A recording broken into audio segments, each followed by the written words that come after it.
Vous savez qu'il y a beaucoup de puissance dans l'amour. Vous savez que quand vous prenez une personne dans vos bras, de la part du Seigneur Jésus, c'est beaucoup plus puissant que 10 000 paroles. Vous le savez ça? Les actes du Seigneur Jésus, parce qu'ils ont été faits sincèrement avec l'amour de Dieu, ont libéré, ont guéri des gens. Et je crois vraiment, c'est bien qu'on s'accueille les uns les autres, mais il y a beaucoup de puissance à aimer les gens, à aimer l'Église. Amen. Ce n'est pas l'objet de mon message.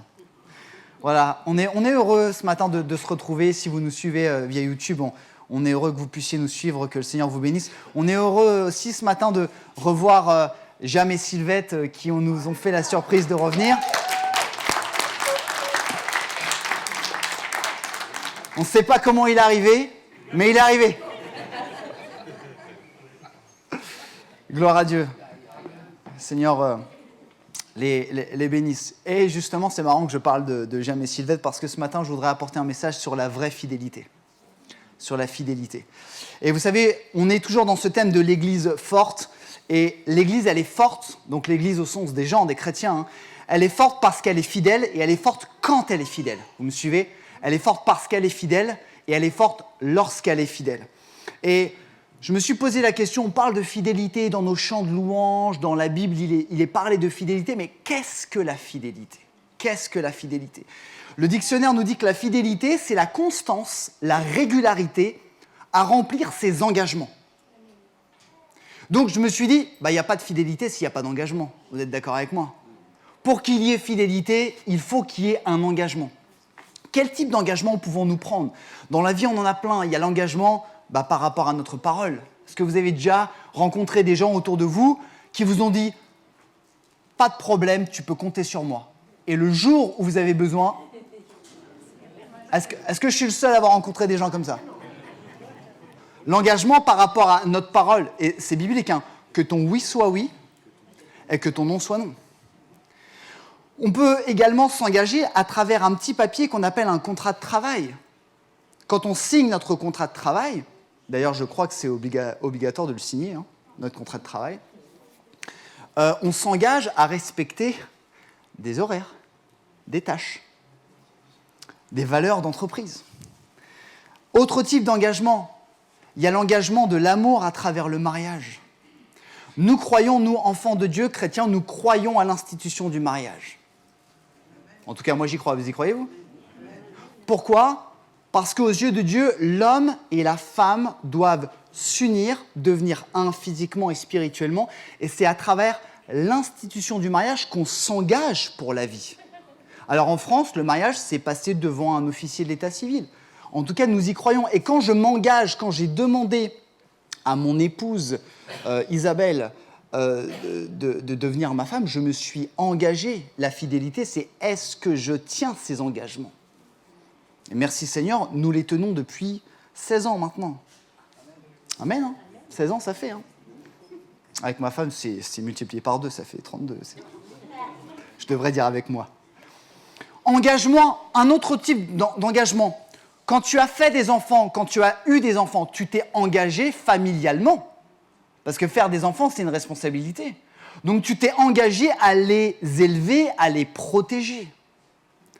Et enfin, le top des engagements, quand tu t'es engagé envers le Seigneur Jésus à travers le baptême, tu t'es engagé, je me suis engagé à le reconnaître comme Sauveur et Seigneur. Amen. Et la fidélité nous pose la question, est-ce que je suis capable de tenir ces engagements professionnels, familiales, émotionnels et spirituels? Et je voulais partager avec vous ce matin, la vraie fidélité, elle se mesure à l'échelle de 2 choses. La vraie fidélité, elle se mesure quand tout va mal. Et elle se mesure dans le temps. Quand tout va mal, dans ton mariage, dans ton travail, dans ta parole avec tes amis, ou dans le temps, c'est là qu'on peut voir si toi ou moi, nous sommes fidèles. Et en tant qu'être humain, qui sommes encore habités, entre guillemets, à cause du corps par le péché, nous avons du mal à tenir nos engagements. En tout cas, moi, j'ai des difficultés à tenir mes engagements. Et la vraie fidélité, frères et sœurs, c'est celle qui consiste à tenir nos engagements envers le Seigneur Jésus. Amen. C'est vraiment important. Je voudrais partager avec vous ce matin 2 points. Et le premier point, c'est des exemples de vraie fidélité. Quand on a des questions, c'est toujours bien d'ouvrir la Bible. Aujourd'hui, quand on a des questions, on va sur Internet. Quand je ne sais pas quelque chose, je vais sur Internet voir. Mais il y a mieux qu'Internet, il y a la parole de Dieu. Et le premier exemple de vraie fidélité, c'est le Seigneur Jésus. Jésus est notre exemple ultime de fidélité. Jésus est notre modèle. J'ai vu aujourd'hui que chacun d'entre nous, les jeunes, les moins jeunes, on a tous des modèles. Les jeunes, les adolescents, leur modèle, c'est les youtubeurs. Je ne sais pas, ça parle à des gens ici, des youtubeurs. Voilà. Je sais pas, c'est des hommes, des femmes qui sortent de je ne sais pas où, derrière les fagots certainement. Et ouais, je veux être comme lui. Voilà. Certains, c'est les sportifs. Hein, jusqu'à il y a quelques jours, peut-être pour nos frères et sœurs brésiliens, leur modèle, c'était l'équipe du Brésil. Bon, bah, du coup, on va changer de modèle. Mais, disons-nous, nous, chrétiens, notre modèle, c'est Jésus-Christ. Amen. Je ne dis pas de comment il s'habillait, de comment c'est lui, comment il agissait, comment il était animé de valeurs. Et, voyez-vous, Jésus est fidèle parce qu'il est le Fils de Dieu, et parce qu'il est Dieu. Nous croyons que Dieu et Jésus sont la même personne avec le Saint-Esprit. Ce sont, entre guillemets, des personnes différentes, mais Jésus est Dieu et vice-versa. Et donc, il est fidèle parce qu'il est le Fils de Dieu, il est Dieu. Il nous est dit dans Deutéronome, chapitre 32, verset 4, je pense qu'on peut le dire ensemble, il est parlé de Dieu, bien sûr, il est comme un rocher, ses œuvres sont parfaites. Tout ce qu'il fait est juste. Il est un Dieu fidèle. Si c'est marqué dans la Bible, moi je le crois. Et vous ? Amen. Si c'est marqué dans la parole de Dieu, c'est que c'est vrai. Il est un Dieu fidèle qui ne connaît pas d'injustice. C'est un Dieu juste et droit. Rappelons-nous, la vraie fidélité se mesure quand tout va mal et dans le temps. On va regarder. Jésus a été fidèle dans le temps. Il a été fidèle pendant 33 ans et des bananes jusqu'à temps qu'il aille sur la croix. Il a été fidèle alors que la Bible nous dit qu'il a été tenté comme nous. Est-ce que vous avez idée d'un moment où Jésus a été tenté ? Exactement, dans le désert. Il a été tenté combien de fois ? 3 fois. Nous, au bout d'une fois, déjà, on est mort. Hein ? Jésus, il a été tenté. Et pourtant, il est resté fidèle. Donc, dans le temps, toute sa vie, la Bible dit qu'il n'a pas péché. Jésus a été fidèle quand tout allait mal. Je rappelle cet épisode avant la crucifixion du Seigneur Jésus dans le jardin de Gethsémani, où Jésus, en tant qu'homme, a eu peur. Où en tant qu'homme, il s'est dit, certainement, je vais avoir mal, je vais souffrir, je vais y passer. Et Jésus a prié, et il a dit, Seigneur, si tu permets que cette coupe, dans la Bible, quand on dit une coupe, c'est un jugement, que cette coupe s'éloigne de moi, il a demandé parce qu'il avait peur. Mais qu'est-ce qu'il a dit après, le Seigneur Jésus ?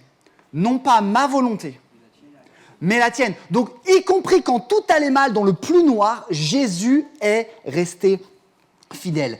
Et vous savez quoi ? Il a été fidèle parce qu'il a accepté de payer le prix de la fidélité. Et le prix de la fidélité, c'est la croix de Golgotha. La croix nous rappelle que Jésus a été fidèle à ce que son Père lui a demandé, parce qu'il lui a demandé d'aller volontairement sur la croix de Golgotha pour mourir pour tes péchés et mes péchés et nous sauver. Amen. Si Jésus n'avait pas été fidèle, on ne serait pas là aujourd'hui. Si Jésus n'avait pas été fidèle, on ne serait pas là aujourd'hui. Alors certains d'entre nous, on pourrait dire « Ouais, mais Mathias, Jésus, c'est le Graal, quoi. On ne peut pas se comparer à Jésus. » Ok, je l'entends. Prenons peut-être des gens un peu moins spirituels que Jésus. Prenons un autre exemple. Les femmes disciples qui accompagnaient Jésus pendant son ministère. J'ai bien dit les femmes disciples, puisqu'un disciple, c'est celui qui suit Jésus, on est d'accord ? Il y avait des hommes et des femmes. Amen ? Ok. Marie de Magdala, Marie, mère de Jacques, Jeanne, Suzanne, Salomé et d'autres. Vous pouvez lire dans les évangiles, Marc, Luc, tout ça. Je donne un petit peu le contexte. Jésus est arrêté. Tous ses disciples, qu'est-ce qu'ils font ? Ils se barrent, très justement dit. Comme vous et moi, nous aurions fait. En tout cas, moi, je l'aurais fait. Ses disciples l'abandonnent. Jésus est arrêté. Jésus est interrogé. Jésus est torturé. Jésus est crucifié. D'accord ?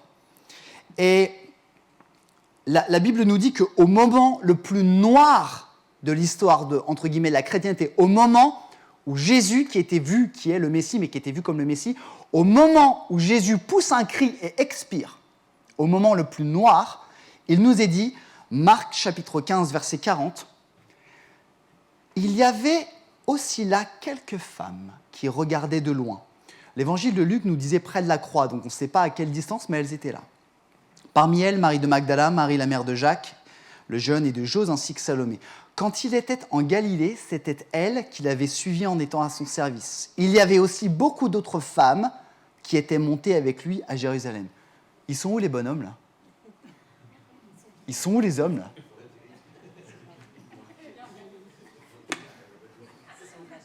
Ils sont cachés, ouais, t'as raison. Les femmes qui avaient suivi Jésus pendant son ministère sont toujours là. Notons-le. Joseph d'Arimathée, qui est un juif membre d'un grand conseil, va voir Pilate et lui dit « Je voudrais récupérer le corps de Jésus. » D'accord ? Pilate lui dit « Ah, Jésus est déjà mort. Oui, ok, tu peux descendre le corps. » Joseph d'Arimathée descend le corps de Jésus et va le mettre dans un tombeau. Lisez avec moi Marc 15, 47.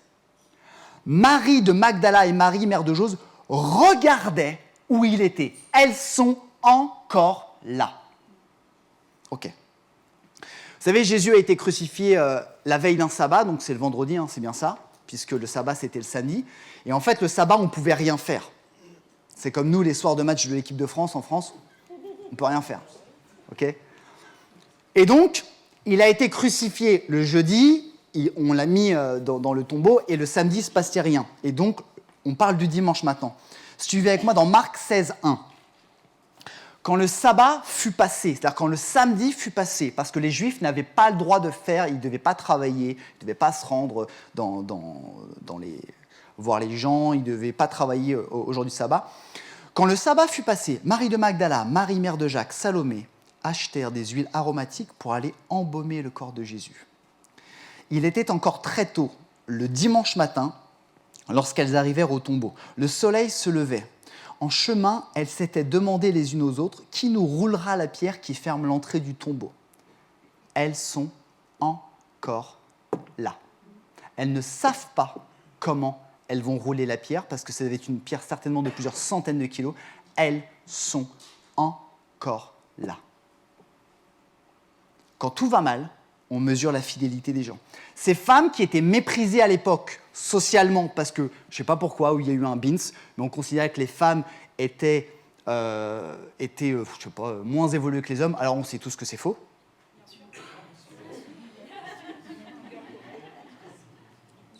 Oui, on sait tous que c'est faux, puisque l'homme et la femme ont été créés à l'image de Dieu. Oui, amen, merci. C'était juste pour faire un rappel.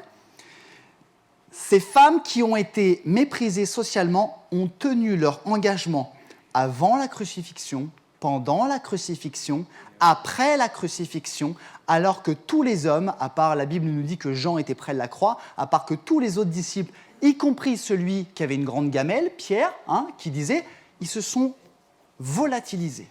Ces femmes étaient là. C'est donc la vraie fidélité. Et je nous pose la question, et nous ? Et moi, Mathias, quand tout va mal dans ma vie, est-ce que je suis là ? Est-ce que quand tout va mal dans ma vie, je suis fidèle au Seigneur ? Ou est-ce que je fais comme les disciples et je pars, je m'enfuis ?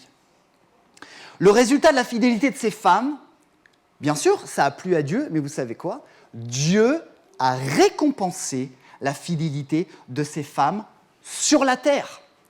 Quelle a été cette récompense ?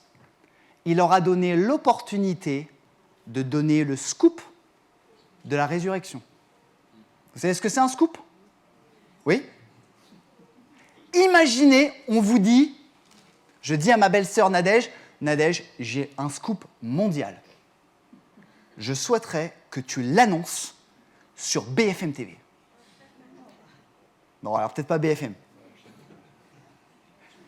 Le scoop mondial de la résurrection de Jésus a été confié aux femmes. Parce que c'est elles qui l'ont vu les premières, qui ont été le dire aux disciples.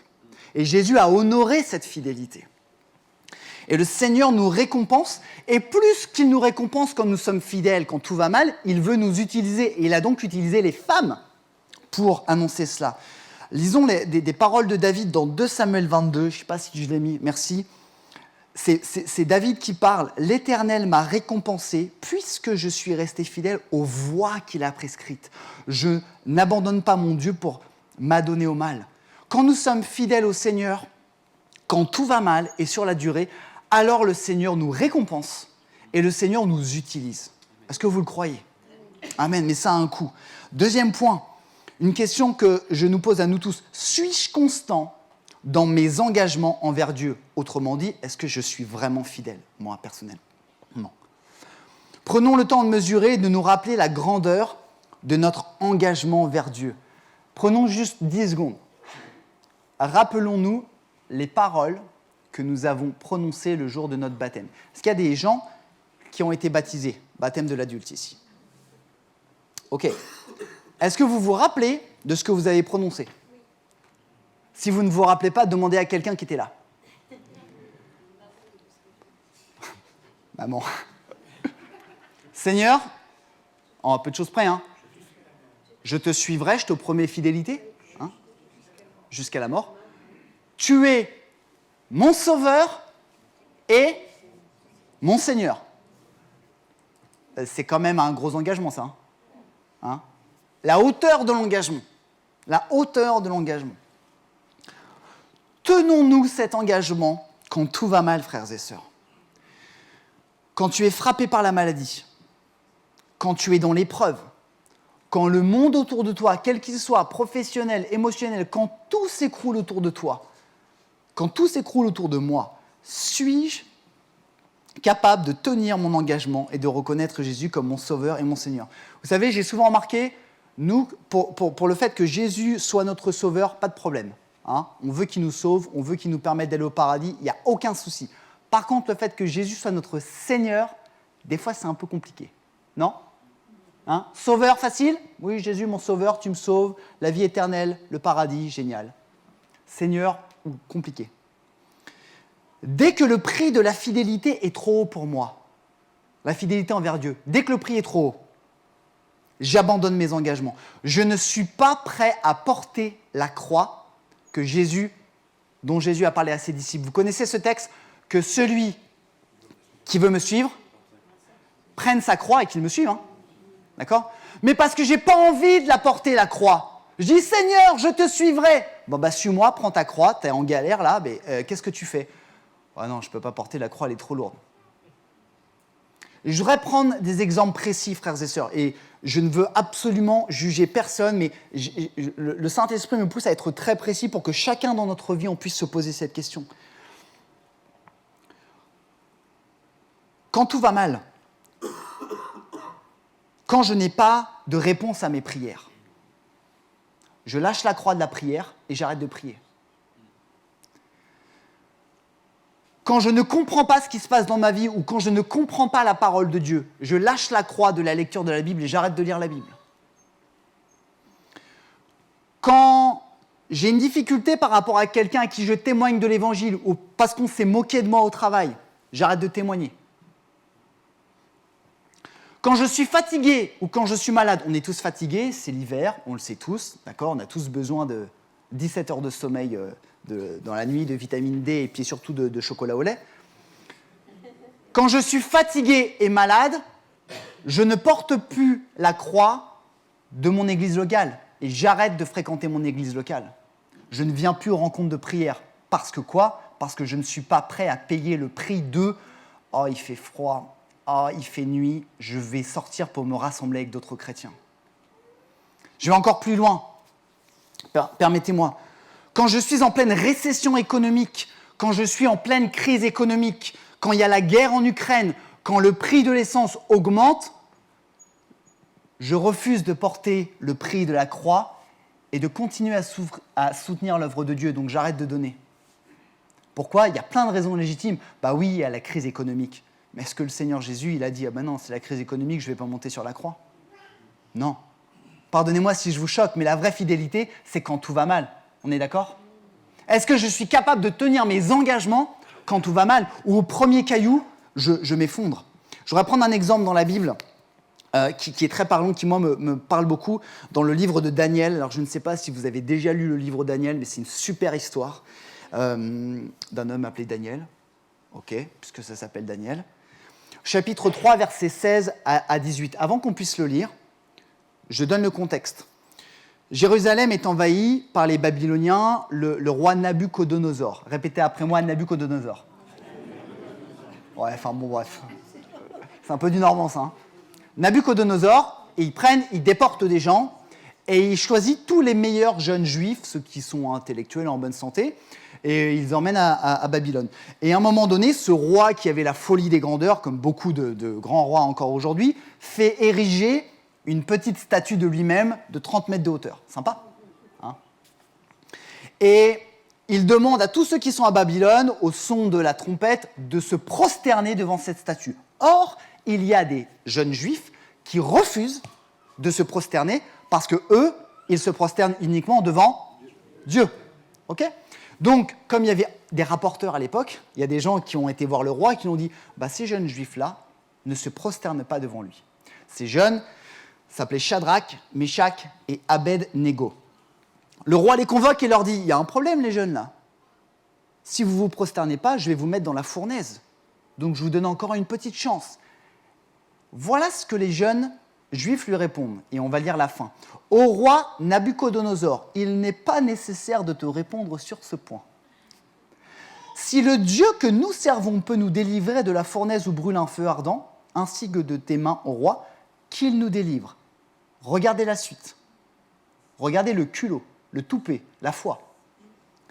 Mais même s'il ne le fait pas, autrement dit, et même si Dieu ne nous délivre pas de la fournaise, et même si on crame, sache bien, ô roi, que nous n'adorerons pas tes dieux et que nous ne nous prosternerons pas devant la statue d'or que tu as fait ériger. » Est-ce que ça, c'est pas de la fidélité quand tout va mal ? Combien d'entre nous sommes capables de dire « Et même si je perds mon emploi, et même si je suis malade, et même si je suis rejeté par ma famille, sache, ô Dieu, que je continuerai à te servir, à te reconnaître comme Seigneur et Sauveur. » La Bible nous dit que à celui qui est ferme dans ses dispositions, tu assures une paix parfaite parce qu'il se confie en toi. Et frères et sœurs, souvent nous manquons de fidélité car nous, quand je dis nous, je dis moi en premier, je refuse de payer le prix. Je refuse de payer le prix de la fidélité.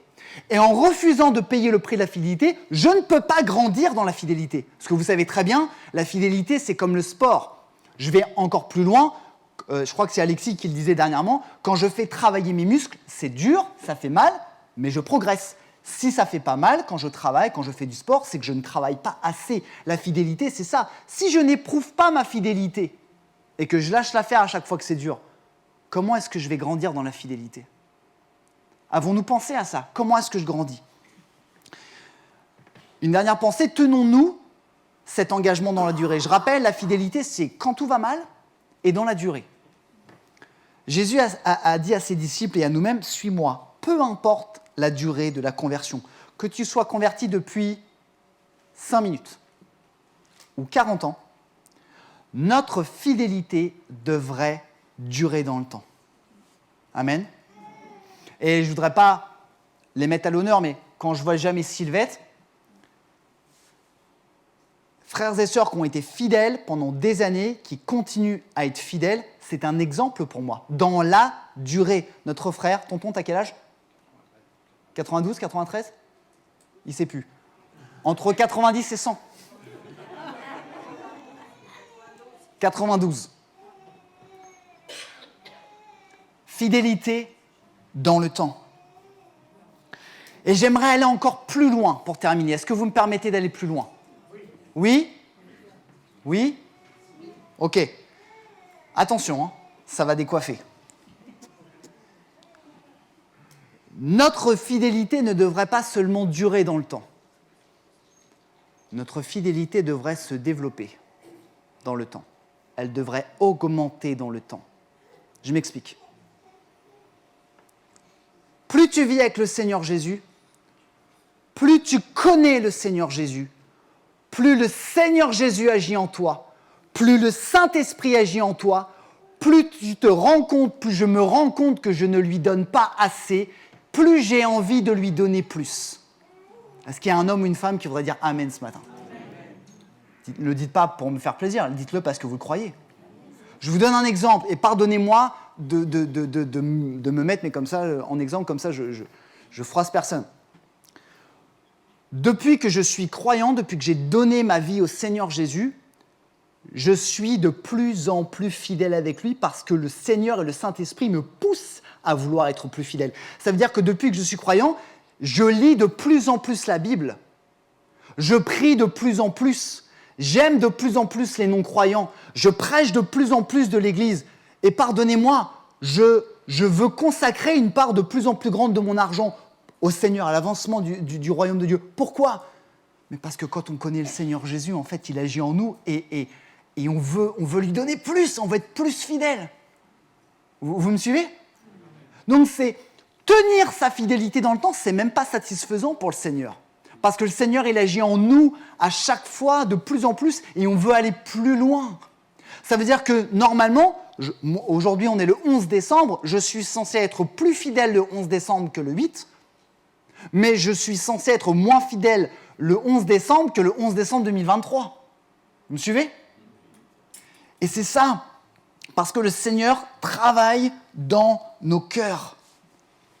La Bible nous dit, dans 2 Samuel 22, 26, je ne suis pas sûr de l'avoir mis, « Avec celui qui t'est fidèle, tu es fidèle. Avec qui est irréprochable, tu es irréprochable. » Quand le Seigneur il est irréprochable avec vous, avec moi j'ai juste une envie, c'est d'être irréprochable avec le Seigneur.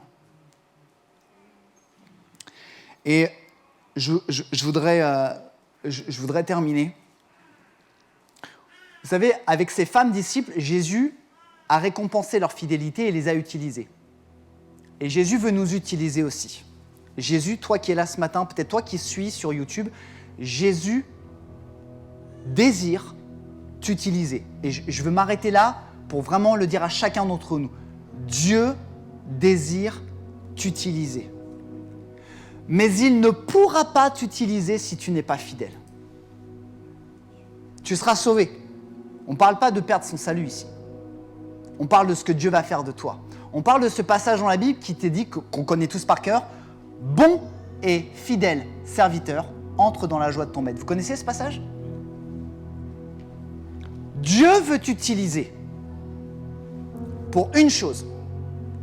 Et je l'ai lu, ça a percuté mon cœur. Le ministère de la réconciliation. C'est Paul qui parle de ça, je ne l'ai pas mis. Vous connaissez ce passage qui nous dit « Si quelqu'un est uni à Christ, il appartient à une nouvelle création. Les choses anciennes sont passées, toutes choses sont devenues. » Mais c'est quoi la suite ? C'est quoi la suite ? Je vous lis la suite. « Tout cela est l'œuvre de Dieu qui nous a réconciliés avec lui par Christ et qui nous a confié le ministère de la réconciliation. » C'est-à-dire que Dieu nous a réconciliés avec lui et la réconciliation, il nous l'a confiée. Prends-le, je te le confie. Je ne te le donne pas, je te le confie.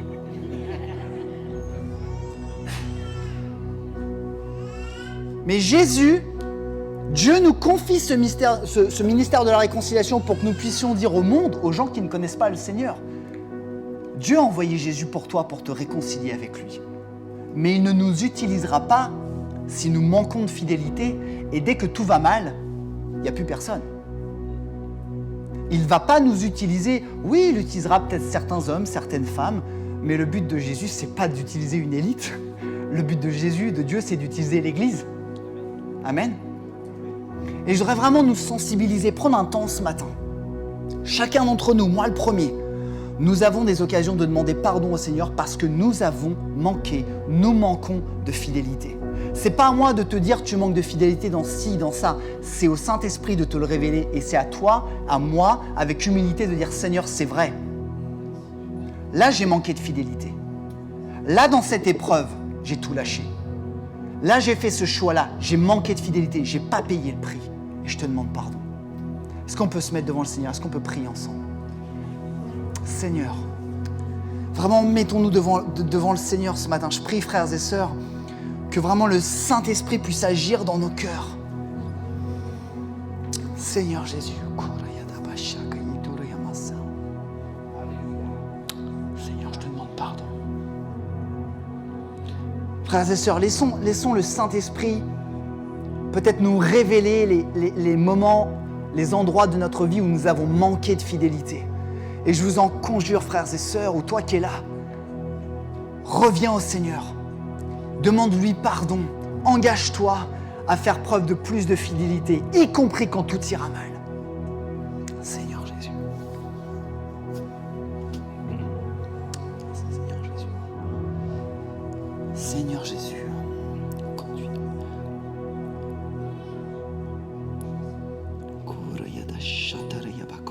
Parle à nos cœurs, Seigneur Jésus, ce matin. Parle à nos cœurs. Esprit de Dieu, Seigneur Jésus. Esprit de Dieu. Qu'on puisse vraiment rester dans ce temps.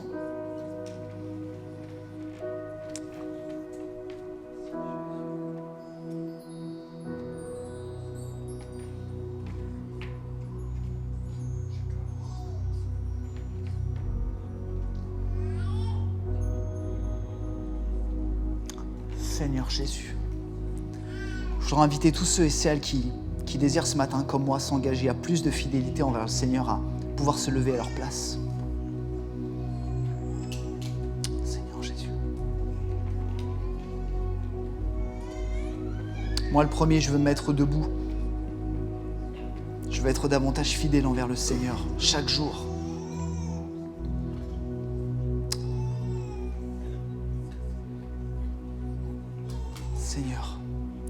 Seigneur, nous prions tous ensemble. Nous prions tous ensemble, Seigneur, et Seigneur, nous te demandons pardon. Pardon parce qu'au moment les plus noirs de notre vie, au moment les plus difficiles, Seigneur, nous t'abandonnons. Nous ne sommes pas prêts à payer le prix. Alors que toi, Jésus, tu as payé le prix de la croix. Seigneur, je te demande pardon, nous te demandons pardon ce matin. Seigneur, fais-nous prendre conscience que, Seigneur Jésus, dans les bons et dans les mauvais jours, nous devons te rester fidèles pour que tu nous utilises pour l'avancement de ton règne, que tu nous récompenses.